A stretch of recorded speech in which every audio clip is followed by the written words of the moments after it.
வணக்கம். ஓஷோவோட ஒரு அற்புதமான புத்தகம் வாக்கிங் இன்ஜின் சிட்டிங் இன்ஜின் இத பத்தி தான் நாம இன்னைக்கு பார்க்க போறோம். நம்மளோட சாதாரண செயல்களான நடக்கிறது, உட்கார்றது இதிலிருந்தே எப்படி ஞானத்தை அடையலான்னு இந்த புத்தகம் சொல்லுது. வாங்க இந்த ஒரு சுவாரஸ்யமான பயணத்தை நாம ஒண்ணா ஆரம்பிக்கலாம். இந்த புத்தகம் நம்மள ஒரு உள்நோக்கிய பயணத்துக்கு கூப்பிடுது. யோசிச்சு பாருங்க, நம்ம வெளி உலகத்தை பத்தி எவ்வளவோ தெரிஞ்சு வச்சிருக்கோம் இல்லையா?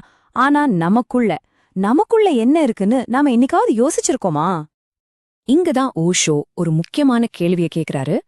வெளியில இருக்கிற இந்த பிரபஞ்சம், நட்சத்திரங்கள், கோள்கள்னு எல்லாம் எவ்வளவு அழகா ஒரு ஒழுங்கோட இயங்குது.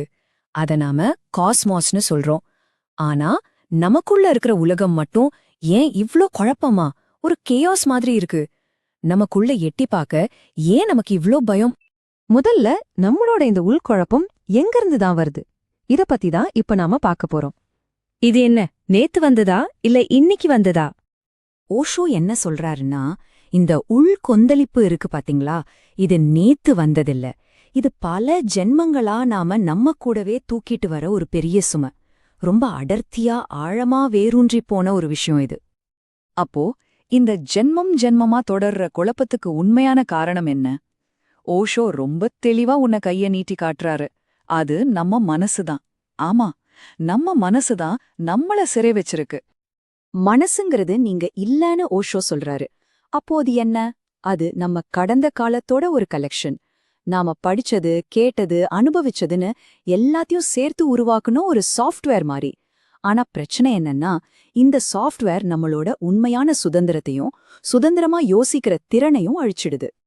இந்த மனசுங்கிற சிறைக்கு சுவர்கள்லாம் என்ன தெரியுமா? நம்ம சமூகம், மதம், அரசியல்வாதிங்க, ஏன் நம்மளோட சொந்த பயங்கள் கூடத்தான். இவங்க எல்லாரும் சேர்ந்துதான் இந்த சிறையை கட்டுறாங்க. எது சரி எது தப்புன்னு மத்தவங்க முடிவு பண்ண, நாம உள்ளுக்குள்ள ஒரு அமைதியே இல்லாத கைதி மாதிரி வாழ்ந்துட்டு இருக்கோம். இந்த மனக்குழப்பத்தால நாம ரொம்ப பாதிக்கப்படுற ஒரு இடம் எது தெரியுமா? நம்மளோட உறவுகள் தான். அன்பு, பொய்கள், சுதந்திரம், இது மூணும் எப்படி உறவுகள்ல சிக்கிக்குதுன்னு பார்க்கலாம். ஓஷோ திருமணம்ங்கிற அமைப்பையே ரொம்ப கடுமையா விமர்சிக்கிறார். அது உண்மையில அன்பிலிருந்து வரல, ஒருத்தர் கண்ட்ரோல் பண்ணணும், சார்ந்து வாழணுங்கிற ஒரு தேவையிலிருந்து தான் உருவாச்சுன்னு சொல்றாரு. அப்போ இதுக்கு மாற்று என்ன? இங்கதான் ஓஷோ உறவு முறை, அதாவது ரிலேஷன்ஷிப்க்கும் தொடர்பு கொள்ளுதல், அதாவது ரிலேட்டிங்க்கும் உள்ள வித்தியாசத்தை ரொம்ப அழகா சொல்றாரு. உறவு முறைங்கிறது ஒரு துக்கத்திலிருந்து ஆரம்பிக்குது. ஆனா தொடர்பு கொள்ளுதல் அது ஒரு ஆனந்தத்திலிருந்து ஆரம்பிக்குது. அது சுதந்திரம். ரெண்டு சுதந்திரமான மனுஷங்க சந்திக்கிறது. இங்கதான் ஓஷோ முக்கியமான பிரச்சனைய சொல்றாரு. 2 காலி இடங்கள் இல்லனா 2 பிச்சைக்காரங்கன்னு வச்சுக்கோங்களேன். இவங்க 2 பேரும் ஒன்னு சேர்ந்து ஒருத்தரால ஒருத்தருக்கு வாழ்க்கை அர்த்தமாயிடும்னு நம்புறாங்க. இது எவ்ளோ பெரிய முட்டாள்தனம்னு கேக்குறாரு. இதனாலதான் நிறைய உறவுகள் கடைசியில கஷ்டத்துல முடியுது. சரி, மனசுதான் சிறைன்னா அதோட சாவி எங்க இருக்கு? ஓஷோ சொல்ற பதில் ரொம்ப சிம்பிள், ஆனா ரொம்ப பவர்ஃபுல். அதுதான் விழிப்புணர்வு. அப்போ விழிப்புணர்வுன்னா என்ன? மனச கண்ட்ரோல் பண்றதா?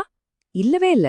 அதுக்கு பதிலா மனசுல நடக்கிறத தூரமா இருந்து ஒரு சாட்சி மாதிரி கவனிக்கிறது. எப்படி நாம ரோட்ல போற வண்டிங்கள பாக்குறோமோ, அதே மாதிரி நம்ம எண்ணங்கள் வர்றதையும் போறதையும் எந்த சண்டையும் போடாம சும்மா கவனிக்கணும். நீங்க அப்படி கவனிக்க ஆரம்பிச்சாலே போதும், மனசு தானா அமைதியாயிடும். இந்த விஷயம் இந்த மேற்கோள்ல ரொம்ப அழகா சொல்லப்பட்டிருக்கு. இருட்டோட சண்டை போடணுமா என்ன? தேவையே இல்ல. ஒரு சின்ன விளக்கை ஏத்தி வச்சா போதும், இருட்டு தானா போயிடும். அதே மாதிரிதான் நம்ம மனசோட குழப்பங்களோட சண்டை போடாம விழிப்புணர்வுங்கிற வெளிச்சத்தை உள்ள கொண்டு வாங்க போதும். சரி, இதெல்லாம் கேட்க நல்லதா இருக்கு. ஆனா நம்மளோட இந்த பிஸியான வாழ்க்கையில இதை எப்படி பயன்படுத்துறது? எண்ணங்களுக்கு நடுவுல இருக்கிற அந்த கேப் அதை எப்படி கண்டுபிடிக்கிறது? இதுக்கு ஓஷோ ஒரு சிம்பிளான ஆனா ரொம்ப பவர்ஃபுல்லான கதைய சொல்றாரு. ஒரு அம்மா தன்னோட குழந்தைகிட்ட ரோட்ட கிராஸ் பண்ணும்போது ஜாகிரதையா இருக்கணும்னு சொல்றாங்க. அதுக்கு அந்த குழந்தை என்ன சொல்லுது தெரியுமா? கவலைப்படாதீங்கம்மா, நான் கேப் வரும்போது ரோட்ட கிராஸ் பண்ணிப்பேன்னு சொல்லுது. இந்த கதையோட முக்கியமான பாயிண்டே இதுதான். எவ்ளோ பெரிய டிராஃபிக் ஜாமா இருந்தாலும் சரி, 2 வண்டிக்கு நடுவுல கண்டிப்பா ஒரு சின்ன கேப் இருக்கும் இல்லையா? நம்ம மனசும் அந்த பிஸியான ரோடு மாதிரி தான். எண்ணங்கள் வண்டிங்க மாதிரி தொடர்ந்து ஓடிட்டே இருக்கு. ஆனா நீங்க கவனிக்க ஆரம்பிச்சீங்கன்னா ஒரு ஆச்சரியம் காத்துட்டு இருக்கு. 2 எண்ணங்களுக்கு நடுவுல ஒரு சின்ன கேப், ஒரு அமைதியான தருணம் இருக்கிறத நீங்க பார்க்க முடியும்.